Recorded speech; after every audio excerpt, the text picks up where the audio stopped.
इसमें हम क्लस्टर का पार्ट नंबर और इसके साथ साथ हम फ्यूल लेवल से जो होता है उसका भी पार्ट नंबर मैच कराएंगे। ठीक, वेरीफाई करेंगे, इसके बाद ही हम आगे डायग्नोस करेंगे।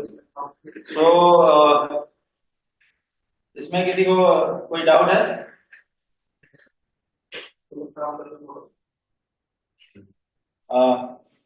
This is 6028 OD2 vehicle in which incorrect fuel level was showing. Finding was that in bus cluster had been fitted in this vehicle in place of a truck cluster. Due to that, incorrect fuel level was showing in the cluster. Okay. Next. ये बहुत ही important learning है, ये CNG vehicle का 2114 XP CNG vehicle. इसमें क्या था कि एचपीआर के आउटलेट पाइप पे आइस फॉर्मेशन हो जाता था। गाड़ी जब भी स्टार्ट करते थे तो with in 10 to 15 minute ice formation वहां पे हमें शो होता था।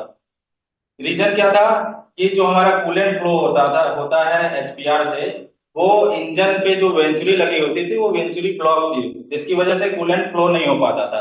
इसकी वजह से क्या होता था कि हमें मालूम है कि जब भी हमारा प्रेशर ड्रॉप होता है तो वहां पे कूलिंग इफेक्ट आती है। Cooling effect means temperature down हो जाता है। तो इसमें क्या होता है कि जब हमारा 200 बार से 5 बार पे जब हमारा प्रेशर रिड्यूस होता है तो एक थर्मल एक्सपेंशन प्रोसेस होता है, जिसकी वजह से कूलिंग इफेक्ट आती है। कूलिंग इफेक्ट आने से क्या होता है कि बहुत ज्यादा टेम्परेचर डाउन होता है। जब टेम्परेचर डाउन होता है तो हमारा क्या होता है कि वहां पे जो भी पार्ट्स है उस एरिया में वहां पे आइस फॉर्म हो जाता है। ओके। तो इसमें वेंचुरी ब्लॉक थी, वेंचुरी रिप्लेस करने के बाद जो कूलेंट का फ्लो था वो नॉर्मल हो गया, उसकी वजह से हमारे प्रॉब्लम सॉल्व हुआ था।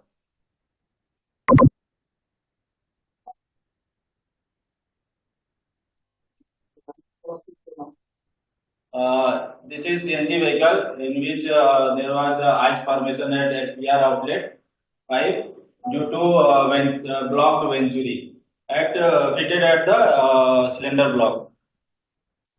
Due to this, coolant was not flowing through SPR, causing high temperature drop at HPR outlet and ice form at HPR pipe. After replacing this, issue got resolved. Third learning ये है, इसमें क्या था कि normally ये बहुत कम ऐसे देखने को मिलता है, लेकिन अभी भी हमारे पास ऐसे केसेस आते हैं जिसमें क्या होता है कि कंप्लेन होती है कि पीटीओ या बूम पंप हमारा एक्सीलेटर पेडल से वर्क नहीं कर रहा है। तो जिसमें क्या होता है कि हम हमारा एक प्रोविजन है कि पीटीओ स्विच वहां पे होना चाहिए डैशबोर्ड में, जो कि यहाँ पे दिखाया गया है। पीटीओ स्विच ये होना चाहिए। तो वो क्या करते हैं कि वहां पे पीटीओ स्विच वहां पे इंस्टॉल नहीं था। ये हमारे पास एक रिसेंट में लर्निंग आई थी। तो ये पीटीओ स्विच इंस्टॉल करने के बाद कुछ पैरामीटर्स होते हैं जो ऑलरेडी शेयर किया गया है, वो हमें चेंजेस करने होते हैं। तो हमारा एक्सीलेटर पेडल से हमारा पीटीओ काम करने लगता है। इस व्हीकल में क्या थी कि पीटीओ स्विच उन्होंने लगाया नहीं था, जिसकी वजह से आरपीएम हम कंट्रोल नहीं कर पा रहे थे एक्सीलेटर पेडल से। This is the 6028 tipper vehicle in which boom pump was not working, so accelerator pedal. So in which we had found that PTO switch was not available in the dashboard. After installing that switch, this is what we done.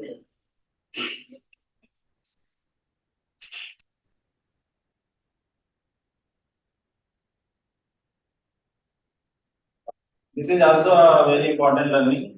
इसमें क्या था कि 2110 diesel vehicle है। इसमें क्या था, ITV ITV flickering कर रही थी।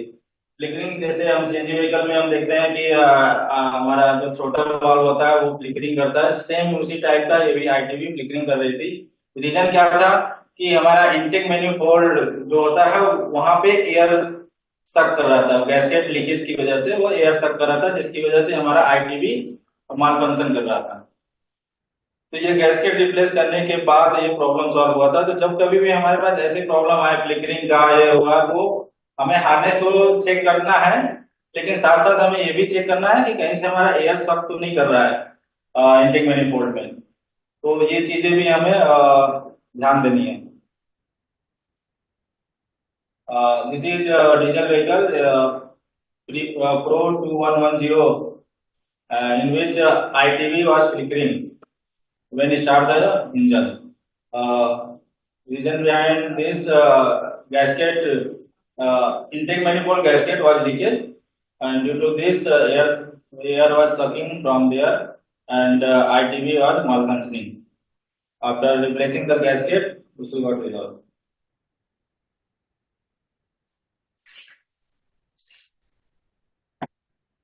ये ये भी एक इम्पोर्टेंट लर्निंग है। इसमें क्या था, नई व्हीकल थी OBD2 की 3009 बस। इसमें क्या था कि प्रेशर, पंप का प्रेशर तो बन रहा था, लेकिन डोजिंग नहीं होता था। और एक हमारे पास वो वहां पे एक फॉल्ट कोड ट्रिगर हो रहा था, T204A-FB, प्रेशर ड्रॉप मॉनिटरिंग। इसमें क्या होता था कि हम जब भी प्रेशर टेस्ट करते थे तो प्रेशर बनता था, लेकिन डोजर से हमारा इंजेक्टर आउट नहीं होता था। इसमें हमने लास्ट में ये पाया कि इसमें जो पाइप, होजेस पाइप लगे हुए थे, होज पाइप जो लगा हुआ था वो लार्जर लेंथ का लगा हुआ था, जबकि हमारा जो कि यहाँ पे मेंशन किया गया है 3390 लेंथ थी उसकी, जबकि हमारा एक्चुअल लेंथ होना चाहिए 1440 लेंथ का। इसमें इसी रीजन से ये गलत पार्ट फिट हो गया था, जिसकी वजह से प्रॉब्लम आ रही थी। तो ये चीजें हमें वेरीफाई करना है कि हमारा रूटिंग रूटिंग हमारा करेक्ट है क्या व्हीकल के अकॉर्डिंग। और पार्ट्स पार्ट्स वेरिफिकेशन बहुत इंपॉर्टेंट है। कभी कभी हमारा प्लांट लेवल पे भी कुछ चीजें होती हैं जो पार्ट्स गलत फिट हो जाते हैं किसी भी, क्योंकि ह्यूमन टेंडेंसी है कि कोई ना कोई कहीं पे भी पार्ट फिट कर देते हैं लोग। तो वो चीजें हमें वेरीफाई करनी है अपने लेवल पे भी। After replacing this hoses, correct part fit करने के बाद ये हमारा प्रॉब्लम सॉल्व हुआ था। ये पार्ट नंबर था उसका जो हमने वापस फिट कराया था, और उसमें गलत पार्ट जो फिट हो गया था वो ये था। This is a Pro 3009 bus OBD2 vehicle in which pressure drop monitoring fault code was triggered and dosing was not happening. We find that wrong hose from CR pump to injector had been fitted. Due to that, dosing was not happening. After fitment of right part, this part issue got resolved. In that vehicle, wrong part had been fitted. Mention here, uh, causing pressure drop. After replacing correct part, issue got resolved. So these are the learnings we have captured in last month, and hope you all are getting. Okay. Minute पहले अभी क्या मतलब 21 में हुआ है, 3/21 में, 3/28 हो रहा है।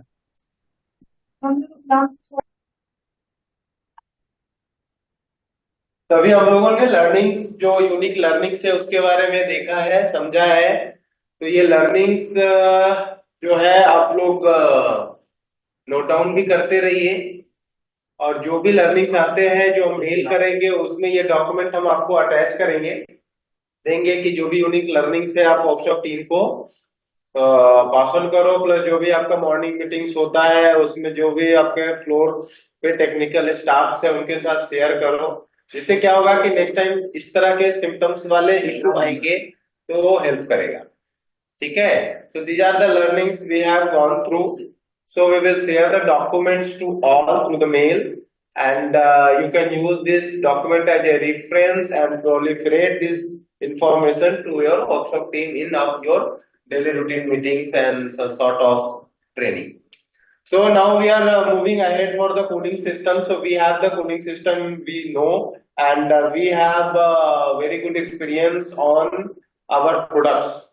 So based on the learnings, we will be discussing what is the basic cooling system, how the coolant is being flowed through the system and how it works. In short, we will discuss, and then we will discuss on its diagnostics, how the fan is working, and based on the product, what is the engagement scenario of the fan and what are the prerequisites of this. Okay. And now Mr. Pawar will explain on this one.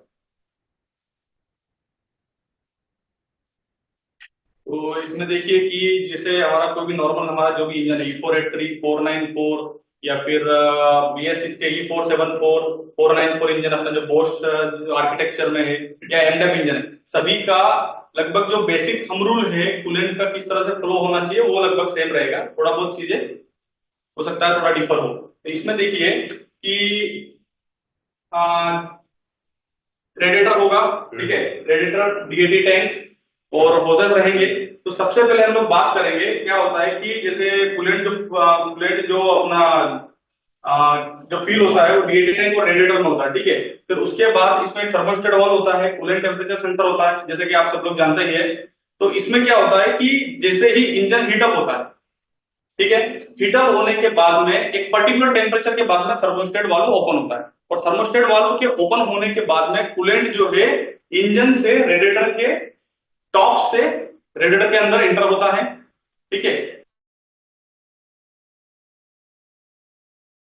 Down होने के बाद में फिर वापस जो coolant है engine के अंदर इंटर होता है। तो इस तरह से आप लोग देखेंगे कि कंटिन्यूअसली कूलेंट इंजन के अंदर सर्कुलेट होके कंबशन चेंबर और सिलेंडर के सराउंडिंग में और हेड के आसपास पूरा कूलेंट सर्कुलेट होता है, जिससे कि हमारा इंजन का टेम्परेचर डाउन होता है।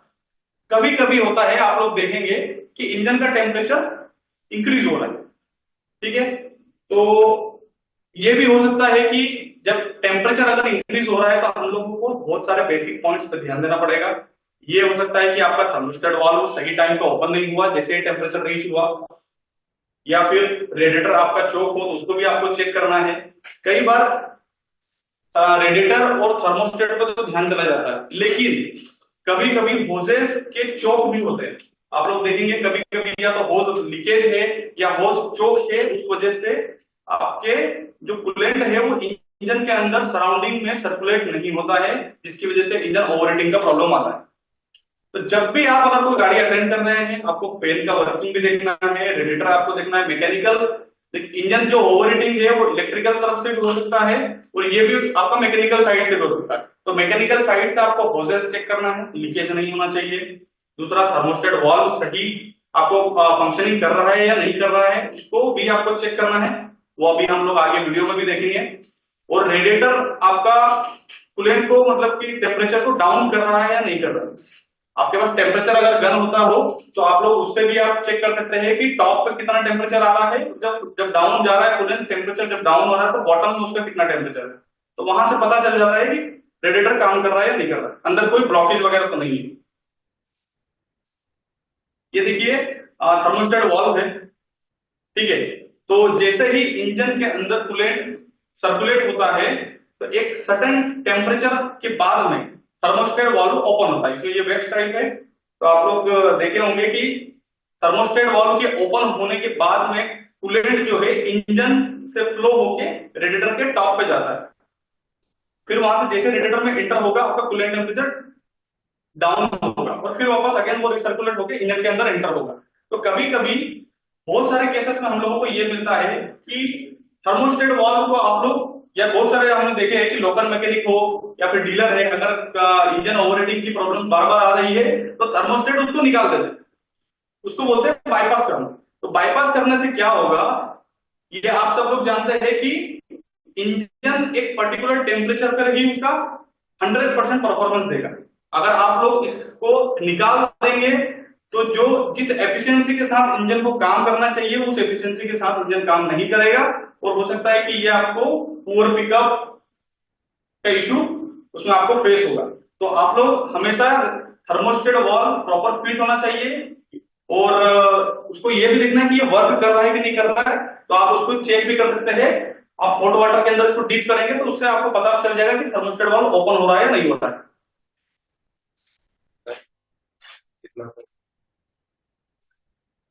जनरली एटीट्यूड यहाँ पे नहीं समझ, यहाँ पे लिखा होगा। आप लोग ये भी चेक कर सकते हैं कि जब भी थर्मोस्टेट वाल्व, जो थर्मोस्टेट वाल्व के ऊपर वाली जो सरफेस है उसके ऊपर मेंशन रहता है कि वो कितने टेम्परेचर पे उसका थर्मोस्टेट वाल्व ओपन होगा। ठीक है, ये देखिए आपको यहाँ पे मार्क किया गया है। अंदर इसको डीप करेंगे और वाटर का टेम्परेचर जैसे ही इंक्रीज करेंगे तो 80 to 85 के अप्रॉक्स जैसे ही उसका वाटर का टेम्परेचर जाएगा, आप लोग वहां पे चेक कर सकते हैं कि जो वैक्स है उसकी वजह से ये थर्मोस्टेट ओपन हो रहा है। और डिस्टेंस कितना रहता है? 8 to 10 mm बताइए। हाँ से आप लोग देखेंगे इसमें कि जब थर्मोस्टेट वाल्व ओपन होता है तो ये इसका जो ट्रेवलिंग जो डिस्टेंस है, जो स्प्रिंग लोडेड है ना ये, तो इसमें आप देखेंगे 8 to 10 mm का लगभग इसमें डिस्टेंस आपको पता चलेगा और इससे आपको ये कंफर्म हो जाएगा कि थर्मोस्टेट वाल्व सही काम कर रहा है या नहीं कर रहा है। ठीक है,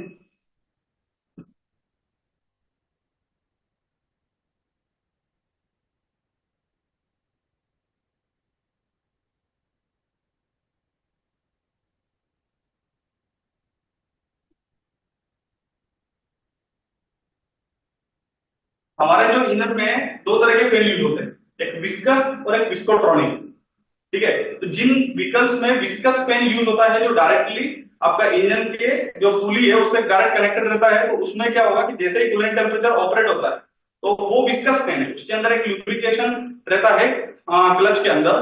तो जैसे ही एक सर्टेन टेम्परेचर क्रॉस होता है, जैसे कि आपका 94 के बाद में आपका फैन पार्शियली इंगेज होना स्टार्ट होता है। कूलेंट टेम्परेचर 94 डिग्री जैसे ही जाएगा, हल्का हल्का आपका जो विस्कस फैन है वो पार्शियली इंगेज होना स्टार्ट हो जाएगा। और जैसे जैसे कूलेंट टेम्परेचर डिग्री इंक्रीज होगा वैसे वैसे आपका फैन भी स्पीड भी बढ़ता जाएगा। तो ये विस्कस फैन है, इसमें हम लोग आपका जो डीएलआई आप लोग अगर यूज करेंगे तो उसमें आपको विस्कस फैन का आरपीएम पता नहीं चलेगा। तो इस केस में आपको विजुअली इंस्पेक्शन करना पड़ेगा कि जैसे ही फैन इंगेज हो रहा है उस टाइम पे इंजन का साउंड चेंज होगा और आपको पता चलेगा कि फैन इंगेज हो रहा है। ये मैकेनिकल फैन इसको जिसको बोलते हैं। और अभी की जो गाड़ियां हैं जैसे एमडेफ इंजन की बात करें या 494 या 474 की बात करें तो उसमें विस्कोट्रॉनिक फैन, BS4 में भी आपका 6000 5000 494 में विस्कोट्रॉनिक फैन है, इलेक्ट्रो विस्कोट्रॉनिक फैन है, जिसमें कि आप लोग इजीली चेक कर सकते हैं। बट अभी जो इंजन जो भी है, हम लोग अभी के इंजन की बात करें E474 E494 बॉस आर्किटेक्चर के साथ में और एमडेफ इंजन, तो इसमें आप लोग डीएलआई के अंदर इजीली फैन आरपीएम देख सकते हैं। इसमें आपको फैन के टेस्ट भी दिए हुए हैं, टेस्ट एंड ऑपरेशन में जाएंगे तो आप उसका फैन का वर्किंग भी चेक कर सकते हैं।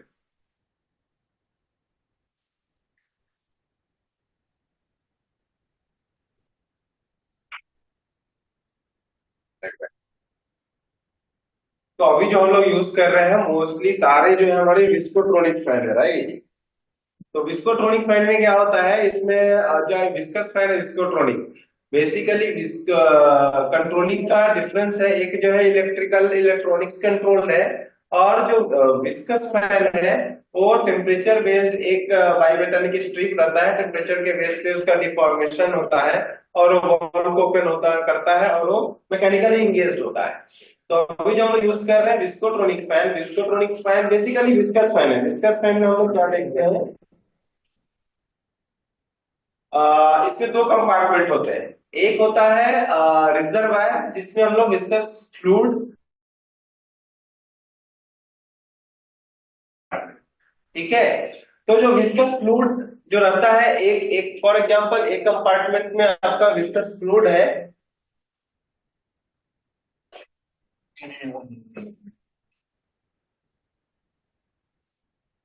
एक जो है जो हमारा रिजर्वायर है यहाँ पे फ्लूइड रहेगा और एक जो है हमारा इंगेजमेंट कंपार्टमेंट है।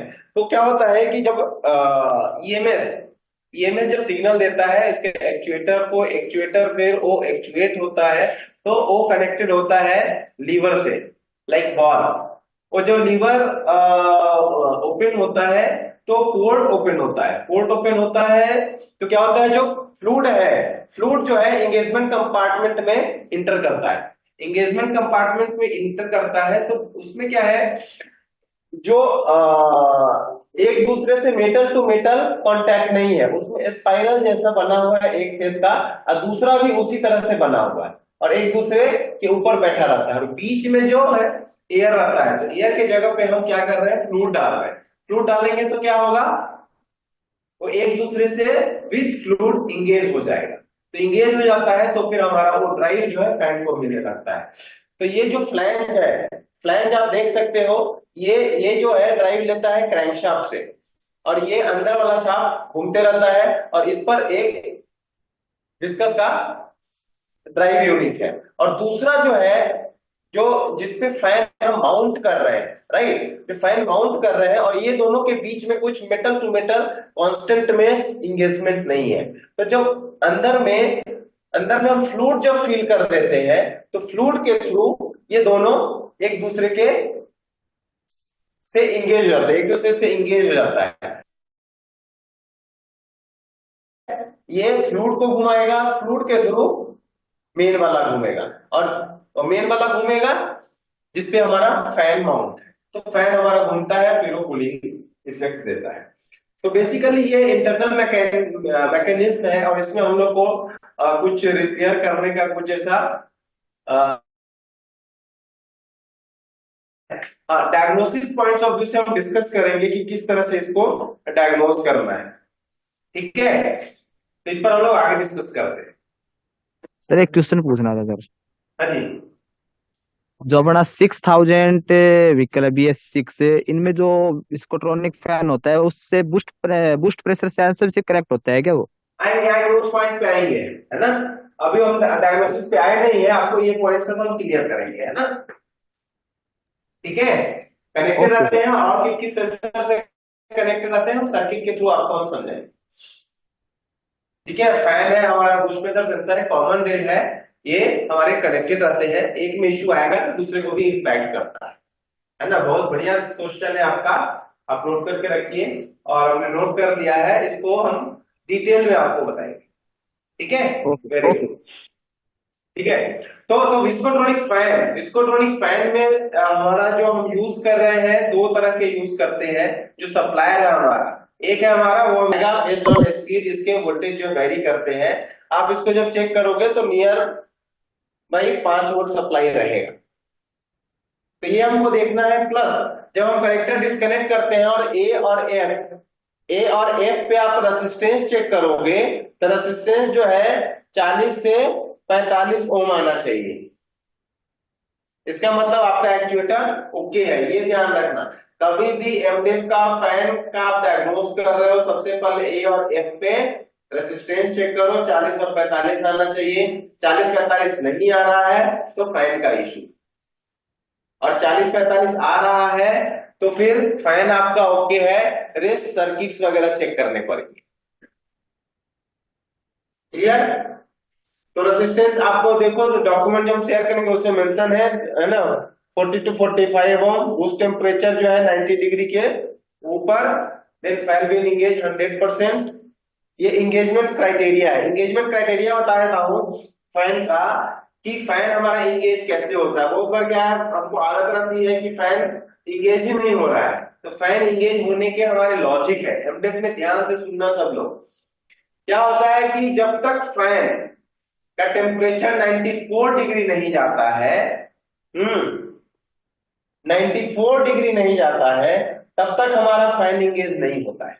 तब तक फैन का आरपीएम जो है इंजन आरपीएम से कम रहेगा। हो सकता है 600 रहे, 700 रहे, 800 रहे, 1000 रहे, 1200 रहे, वो वेरी कर सकता है। बट जैसे ही 94 डिग्री रीच करेगा तो फैन का आरपीएम मान लो कि 1000 था, तो इसके बाद हर डिग्री पे 150 से 200 आरपीएम इंक्रीज होगा। किसका? फैन का। 94 से फैन एंगेजमेंट स्टार्ट होता है, और हर 1 डिग्री इंक्रीमेंट ऑफ टेम्परेचर पे फैन का स्पीड 150 से 200 आरपीएम इंक्रीज होते जाएगा, और ये सिलसिला चलेगा 98 डिग्री तक। ठीक है, 98 डिग्री क्रॉस करता है, 99 डिग्री से 100 डिग्री पे फैन जो है 100% एंगेज हो रहा है। 100% इंगेज होगा तो फैन का आरपीएम जो भी रहेगा उससे फैन का स्पीड अधिक रहता है, 5 से 7% ज्यादा रहता है फैन का स्पीड।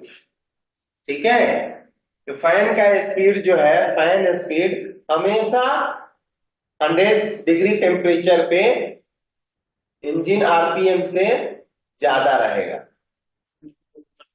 है ना। ये हमेशा ज्यादा रहेगा। तो ये जो है हमारा 1.5 engine RPM multiply, engine RPM जितना रहेगा उतना मल्टीप्लाई बाई 1.5। ठीक है, 5% ज्यादा रहता है। तो ये ध्यान रखना है 100% इंगेजमेंट पे। यदि कूलेंट टेम्परेचर कम है, 94 डिग्री के नीचे है और फैन स्पीड आपका इंजन आरपीएम के बराबर है या ज्यादा है, तो फैन में कुछ इश्यू है। हो सकता है फैन का इश्यू, हो सकता है वायरिंग का इश्यू हो सकता है उसमें एक फ्यूज रहता है, आगे हम दिखाएंगे फ्यूज रहता है, वो फ्यूज के इश्यू। तो ये एंगेजमेंट का हमेशा ध्यान रखना है। एक चीज और, ओबीडी1 में इंजन आरपीएम यदि 2200 रखोगे तो फैन हमेशा 100% इंगेज रहेगा। तो ओबीडी1 में कभी भी डायग्नोस कर रहे हो ट्रक या बस में, तो आप जब भी गाड़ी को चलाओगे तो 2200 आरपीएम के नीचे रखना। ठीक है, 2200 आरपीएम के नीचे रखना है, फिर देखना है फैन इंगेज हो रहा है कि नहीं हो रहा है, और टूल में आप फैन का स्पीड चेक कर सकते हो। तो इंजन के आरपीएम से हेलो हाँ सर, ये पूछा था, जब BS6 OBD1 में अपना VDX5 इंजन 6016 बस है, उसमें अगर अपन आरपीएम फुल आरपीएम रखते हैं तो वो जो फैन है वो फुल मतलब इंगेज रहेगा। हाँ, फुल इंगेज रहेगा, वही बता रहा हूँ। तो कूलेंट ठंडा हो जाए, ठंडा फिर भी 2200 आरपीएम से ऊपर जाओगे आप, फैन जो है फुल इंगेज रहेगा, 100% इंगेज। के बीच में इंजन आरपीएम को सेट करके रखो और चेक करो OBD1 एमडेफ इंजन में कि फैन का आरपीएम इंजन के आरपीएम से कम है या ज्यादा। अगर इंजन का आरपीएम फैन का आरपीएम अगर इंजन आरपीएम से कम है, इट मींस कि आपका फैन एंगेजमेंट नहीं है। और अगर इंजन आरपीएम से ज्यादा जा रहा है फैन का आरपीएम, तो इसका मतलब समझ में आ रहा है कि फैन आपका डायरेक्ट इंगेज। समझ गए। अगर OBD1 में आप 2000 से ऊपर आरपीएम में अगर गाड़ी भी चलाएंगे, सपोज करो आप घाट सेक्शन में चल रहे हैं, ड्राइवर ने एक गियर डाउन करके मतलब कि टॉप एक गियर डाउन करके अगर कोई हिल स्टेशन में चला रहा है गाड़ी, तो उस केस में क्या होगा, आप लोग देखते हैं टॉप गियर में हमेशा गाड़ी इंजन आरपीएम 1400-1500 आरपीएम के नियर अबाउट करता है। बट अगर गियर डाउन करके आप गाड़ी चलाएंगे तो इंजन का आरपीएम 2000 आरपीएम के ऊपर जैसे जाएगा, फैन आपका डायरेक्ट इंगेज हो जाएगा कूलेंट टेम्परेचर को फॉलो ना करते हुए। तो ये ड्राइवर का क्यूरी आता है कि सर हिल स्टेशन पे जब भी चलते हैं हमारा फैन डायरेक्ट इंगेज होगा। डायरेक्ट इंगेज नहीं हो रहा है, फैन का आरपीएम आपने 2000 जैसे इंक्रीज किया, फैन परमानेंटली इंगेज हो जाएगा ओवर हीटिंग से प्रोटेक्ट करने के लिए। ठीक है, तो ये आपको मतलब थोड़ा बताना होगा और ड्राइवर को भी थोड़ा एजुकेट करना पड़ेगा। इसमें किसी को डाउट है?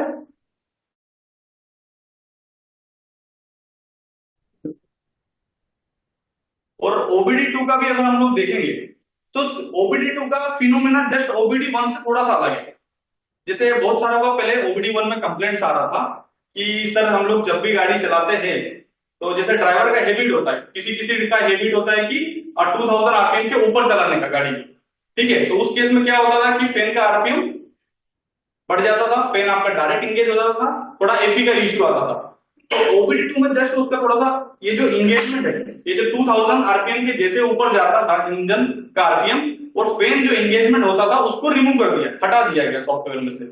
उसके लिए क्या किए हैं, उसको कूलेंट टेम्परेचर के बेस्ड पे बना दिया। जैसे ही कूलेंट टेम्परेचर 94 डिग्री जाएगा, फैन विल इंगेज।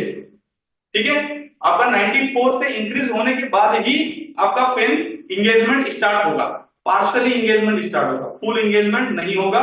जैसे जैसे 11 डिग्री आपका कूलेंट टेम्परेचर इंक्रीज होगा, 150 to 200 आरपीएम आपका फैन का आरपीएम इंक्रीज होता जाएगा, और 99 to 100 जैसे ही कूलेंट टेम्परेचर जाएगा आपका फैन आपका परमानेंट इंगेज हो जाएगा OBD2 में। अभी OBD1 में इसका फैन को चेक करने के लिए हमारे पास टेस्ट नहीं है, बट OBD2 में फैन एंगेजमेंट को अगर चेक करना है कि फैन आपका काम कर रहा है नहीं कर रहा है, तो DLIT के अंदर एक विस्कस फैन टेस्ट के नाम से एक देखेंगे आप, टेस्ट एंड ऑपरेशन में है, तो आप उसको चलाएंगे, कूलेंट टेम्परेचर 80 डिग्री कर दीजिएगा। उसके बाद जैसे आप उसको रन करेंगे तो आपको पता चल जाएगा कि फैन आपका प्रॉपर काम कर रहा है नहीं कर रहा है। ठीक है, सो इन OBD2 vehicles in MDEF engine, viscous fan test is available in DLI tool, so you can use through test and you can check fan engagement is working properly or not. Okay, तो इसमें हम लोग थोड़ा सा इसका OBD1 और OBD2 दोनों engine दोनों विस्कस फैन लगभग सिमिलर है, दोनों बॉर्ग वार्नर के हैं। आप लोग इसमें देखेंगे कोई भी अगर इलेक्ट्रिकल इश्यू आएगा फैन आपका डायरेक्ट एंगेज हो जाएगा। ये डायरेक्ट क्यों एंगेज होता है? ताकि इंजन को ओवरहीट से बचाने के लिए इसमें लॉजिक दिया गया है, if the electrical issue will come that time the fan will engage 100% for protect the engine overheating. Okay, तो इसमें हम लोग देखेंगे कि 6 पिन का कनेक्टर है, विस्कस फैन का जो कनेक्टर है वो 6 पिन का है, जिसमें से एक पिन आपका डमी है, बी नंबर पिन डमी है, 5 पिन वर्किंग है। ठीक है, तो ए नंबर पिन में 24 वोल्ट आएगा। A number pin is directly connected with the fuse, so you will get 24 volt. Okay, and B number pin is dummy and C number pin is directly connected with the diode, so you will get 5 volt. C and D both pin having 5 volt, and E number pin of viscous fan having ground supply, sorry, E number pin having ground and F number pin having signal ground. Okay, so when the coolant temperature increase 94 degree, so that the EMS will give the signal ground to the viscous fan and the fan will engage according to the coolant temperature. ठीक है, तो इसमें आप देखेंगे कि 6 pin का connector है, B number pin dummy है, सी और डी में 5 वोल्ट का सप्लाई आएगा जो कि आपका फैन का स्पीड सेंसर का सप्लाई और सिग्नल है, और ई नंबर पिन पे आपका ग्राउंड रहेगा और एफ नंबर पिन आपका सिग्नल ग्राउंड। ठीक है, अब इसमें क्या होता है कि जैसे ही कूलेंट टेम्परेचर 94 डिग्री के नियर अबाउट जाता है, 94 या 94 से ऊपर, तो क्या होगा, फैन कूलेंट टेम्परेचर जो है ईएमएस को रिपोर्ट करेगा, और ईएमएस फिर क्या करेगा कि फैन को एफ नंबर पिन से ग्राउंड देगा। जैसे ही उसने ग्राउंड दिया, फैन आपका एंगेजमेंट स्टार्ट हो जाएगा। ये तो आपका वर्किंग का प्रोसीजर। अब इसमें आप देखेंगे कि एमडेफ वाले इंजन में आप जो फैन है वो डायरेक्टली कंट्रोल्ड है ईएमएस बेस्ड। ठीक है, तो ईएमएस जो है वो कनेक्टेड है इंजन हार्नेस से। इंजन हार्नेस कनेक्ट किससे है? फ्रंट चेसिस हार्नेस से, और फ्रंट चेसिस हार्नेस कनेक्ट है, सेंटर में एक डायोड हार्नेस दे रखा है छोटा सा 1 फीट का, और वो डायोड हार्नेस कनेक्टेड है आपका विस्कस फैन से। तो इसमें ये देखना है कि जो पुरानी जो गाड़ियां थी OBD1 की, उसमें फ्रंट चेसिस हार्नेस के अंदर एक डायोड पहले नहीं आता था, जब तो उसमें क्या किया था, एक डायोड का हार्नेस एक सेंटर में दिया जाता था। तो उस केस में आपको क्या करना है कि नीचे करना है। जी, एक्सक्यूज मी सर, हाँ हाँ बोलिए। बोल रहे हैं कि जैसे पहले तो हम लोग सीधा LMD या HD जैसे सीरीज से हम लोग मतलब कनेक्ट करते थे DLI, लेकिन अभी OBD2 OBD1 ये सब जो है जो बोला जाता है, तो मैं कैसे इस चीज को जान सकता हूँ कि ये गाड़ी का मॉडल OBD2 है या 1 है? इसका थोड़ा हम लोग ये को आपने बहुत अच्छा क्वेश्चन किया है कि जब भी आपके पास कोई गाड़ी आता है, जी अभी सर। क्या हो रहा है कि गाड़ियां सारा मिक्स हो गया, मतलब OBD1 गाड़ी भी है, OBD2 गाड़ी भी है। तो सबसे पहले आपको ये देखना है कि ये गाड़ी OBD1 है कि OBD2। सिंपल सा तरीका है, OBD1 वाली गाड़ियों में जो एग्जॉस्ट जो ब्रेक है उसमें आप देखेंगे वो ABU से कंट्रोल था, मतलब एग्जॉस्ट अगर आप ब्रेक देखेंगे वो न्यूमेटिक कंट्रोल था, जो कि ABU एयर वाल्व यूनिट से कंट्रोल होता था। बराबर है, सही है।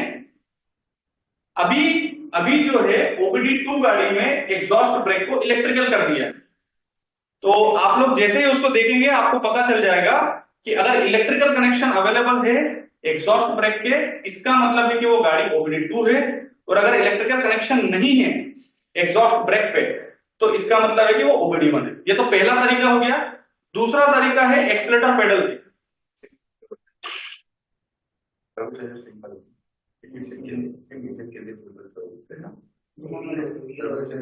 दोनों में एयर दोनों में न्यूमेटिक कंट्रोल।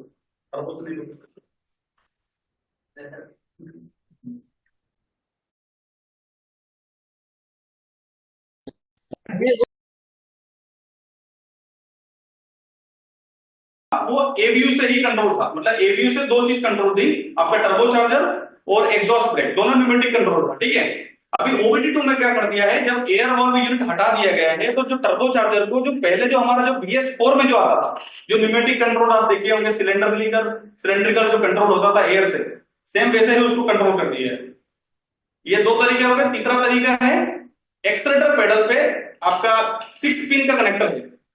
OBD1 में भी 6 पिन का है, OBD2 में भी 6 पिन का है, लेकिन OBD1 में एक पिन उसमें डमी होता था।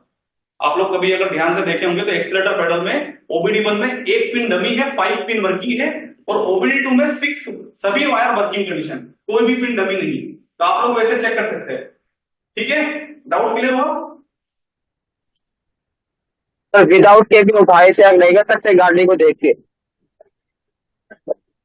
बाबूजी दोबारा बताओ। तो आप लोग फिर ना या तो चेसिस से देख सकते हैं, लेकिन आप नहीं पकड़ पाएंगे मुझे OBD1 की OBD2 की ढंगी पहचान बताओ। मेरा कहना था ना, सुन एक बार इसको टैप इट और खोलो, टैप इट कर ली दोबारा से, कभी ऐसा ना हो। आप देखिए कि जो अभी हम लोग जो सर्किट देख रहे थे, अगर मैंने जो आपको बताया है स्पेसिफिकेशन के हिसाब से जितना वोल्टेज आना चाहिए, अगर वो वोल्टेज नहीं आ रहा है तो आपका जो फैन है 100% इंगेज हो जाएगा। तो उस केस में आपको चेक क्या क्या करना है वो एक बार देख लीजिए।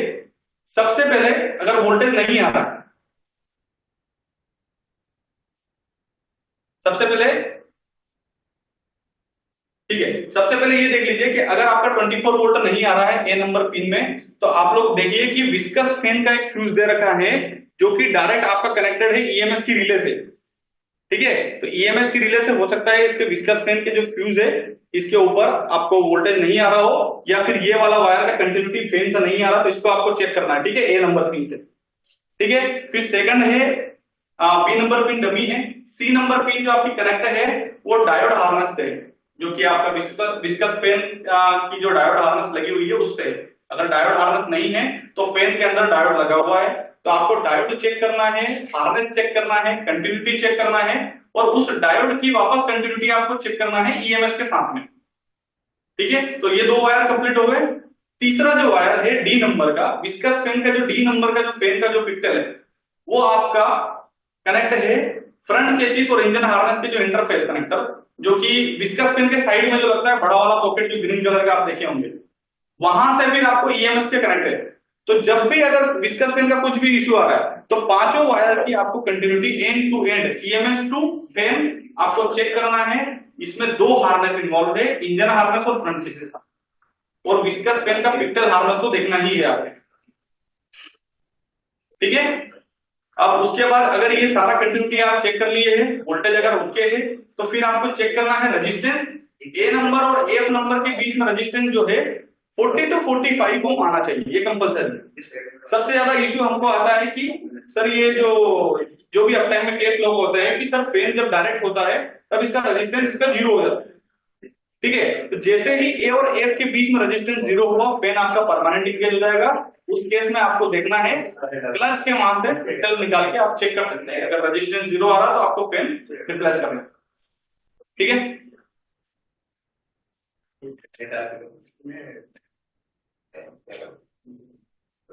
ठीक है, आपको इसमें एक जो फैन का जो पिक्टल हार्नेस है उसके अंदर एक सिलिंड्रिकल फ्यूज होता है, उस सिलिंड्रिकल फ्यूज को भी आपको चेक करना है। अगर वो ब्लोन ऑफ हो गया हो या उसका फ्यूज शॉर्ट हो गया हो तो उसको आप सिलिंड्रिकल फ्यूज को रिप्लेस करके आप फैन का जो वर्किंग है वो देख सकते हैं, ठीक है। तो इसमें वोल्टेज वगैरह में इसमें किसी को कोई कंफ्यूजन है?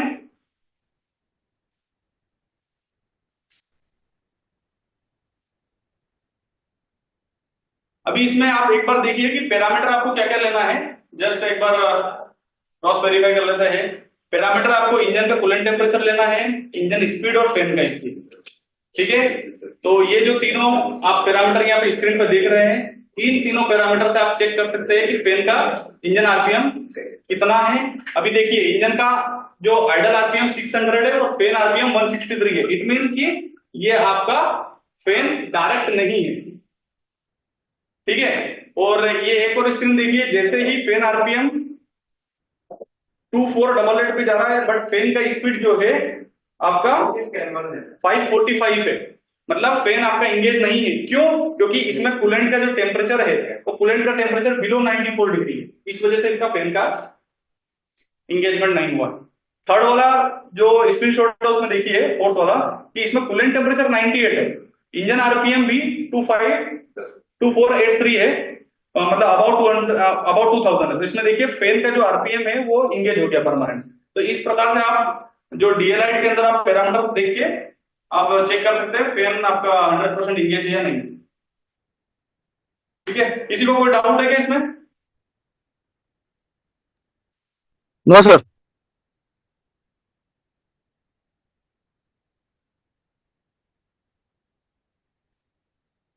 तो इसमें देखिए बहुत सारा केसेस में हम लोगों को रिपोर्ट होता है कि जैसे आप लोग जो केसेस जो टू डे डेली एक्टिविटी में जो आप लोग केसेस हैंडल करते हैं, मिलता है कि जो पिक्टल हार्नेस या फिर जो हार्नेस हम लोग जो फिट करते हैं व्हीकल के ऊपर, तो कई बार क्या होता है ना, टायरिंग और ये प्रॉपर अगर फिटमेंट नहीं किया है तो हार्नेस के अंदर स्ट्रेस होता है, वायर के अंदर स्ट्रेस जनरेट होता है, जिस वजह से क्या होता है कि पीछे से जो है वायर ब्रेकआउट हो जाते हैं। तो उस तरह का आपको ध्यान रखना है और चेक भी करना है कि कहीं कोई वायर स्ट्रेस तो नहीं है, क्योंकि हो सकता है आज आप उस गाड़ी को रिलीज कर दें, लेकिन मे भी हो सकता है कि after certain of time period कि वो वायर जो है ब्रेकआउट हो जाए और पेन या फिर काम करना उसका बंद कर दी जाए। ये देखिए फैन का कनेक्टर आपको प्रॉपर माउंटिंग करना है, अगर प्रॉपर माउंटिंग नहीं करेंगे तो क्या होगा कि ये पिन जो है वायर विस्कस पिन का वो ब्रेकआउट हो जाएगा। और एक और चीज है कि कभी भी डायरेक्ट मल्टीमीटर का यूज नहीं करना है, इस चीज का आपको खास ध्यान रखना है, क्योंकि पेन का अगर माउथ ओपन हो गया तो फिर उसका लूज कॉन्टेक्ट रहेगा और पेन बीच बीच में माल फंक्शन करेगा।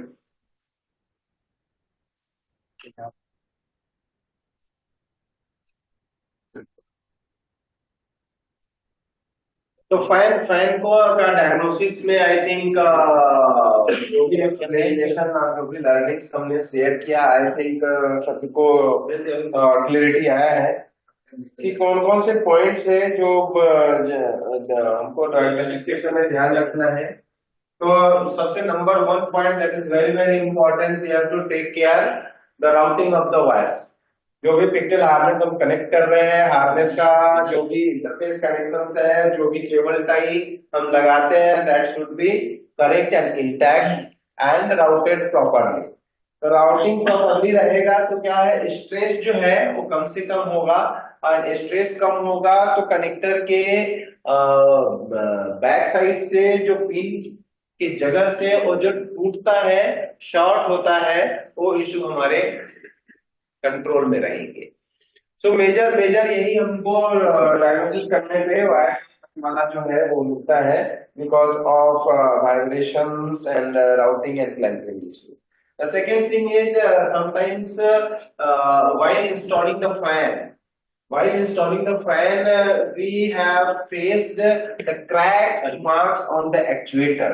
जो फैन विस्कोट्रोनिक फैन का जो सेंटर वाला हब एरिया है, विस्कस यूनिट, उसमें आप देखना ब्लैक कलर का एक्चुएटर है जहां पे अपन कनेक्टर लगाते हैं।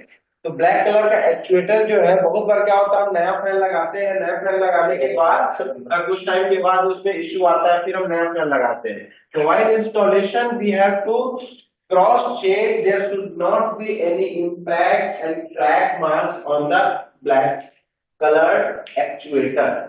उसमें किसी भी तरह का चोट लगता है, डैमेज होता है, या ट्रांसपोर्टेशन में या इंस्टॉलेशन के समय, फिटमेंट के समय कहीं उसमें इम्पैक्ट आता है, तो क्या होता है, वो माइन्यूट क्रैक हो जाता है, जो कुछ टाइम के बाद चलने पर वो क्या है, फैन रिपीटेडली फेल होते हैं। ये एक पॉइंट है।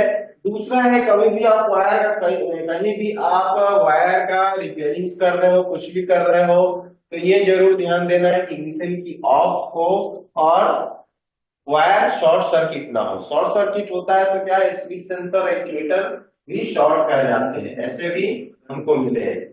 यदि एक्चुएटर शॉर्ट करता है तो उसमें आपका फैन जो है फिर फेल हो जाएगा। दूसरा, कुछ केस ऐसे मिले हैं जिसमें फैन जो है ये हमारा फेल सेफ टाइप है, but unfortunately we have some experience, वो फैन जो है वो इंगेज ही नहीं हो रहा है। कनेक्टर डिस्कनेक्ट कर दो या कनेक्ट रखो, फैन जो है वो डिस्कनेक्टेड ही रहता है, डिसएंगेज कंडीशंस पे रहता है।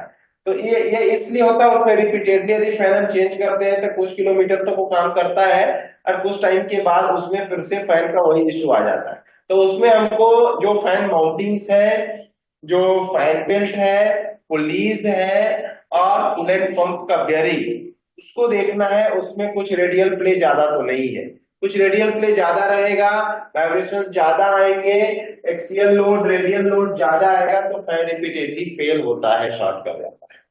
और आपका एक क्वेश्चन था कि कौन कौन से सेंसर जो है आपस में कनेक्टेड रहते हैं जिसका इंपैक्ट हमको डायग्नोसिस में आता है।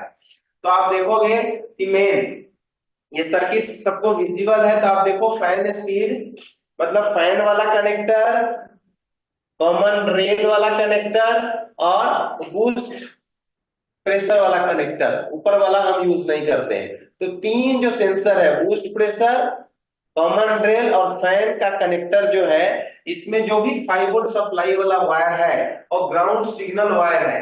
अब देखो रेड वाला वायर, ये रेड वाला वायर, रेड वाला वायर, ये रेड वाले वायर क्या है, कॉमन है। तो ये रेड वाले वायर 5 वोल्ट सप्लाई वायर है और ये ईएमएस से आ रहा है EA07 मतलब 7 नंबर पिन से, ये कनेक्टर के ईएमएस से, और ये सारे सेंसर्स पे जा रहा है। तो यदि ये वायर यहां से ब्रेक हो जाता है या यहां से कहीं कट जाता है, तो यदि सेंसर के पास से कटता है तो केवल उसी सेंसर का एरर आएगा, डीटीसी देगा। और यदि ईएमएस के पास से कट जाता है, यदि शॉर्ट ऑफ होता है, तो तीनों सेंसर के डीटीसी आएंगे। कभी कभी क्या है कि कोई एक सेंसर यदि शॉर्ट कर गया तो 5 वोल्ट सप्लाई ब्रेक हो गया और हमारा ईएमएस ट्रिप कर जाता है, क्योंकि शॉर्ट हुआ है तो सेफ्टी के लिए ईएमएस ट्रिप कर जाता है। तो तीनों सेंसर को सप्लाई बंद हो जाते हैं। तीनों सेंसर को सप्लाई बंद हो जाएगा तो फिर तीनों सेंसर के भी डीटीसी आएंगे और कोई 2 सेंसर के भी डीटीसी आएंगे। इसी तरह आप देखो ये ग्राउंड सिग्नल वायर जो है ये कॉमन है।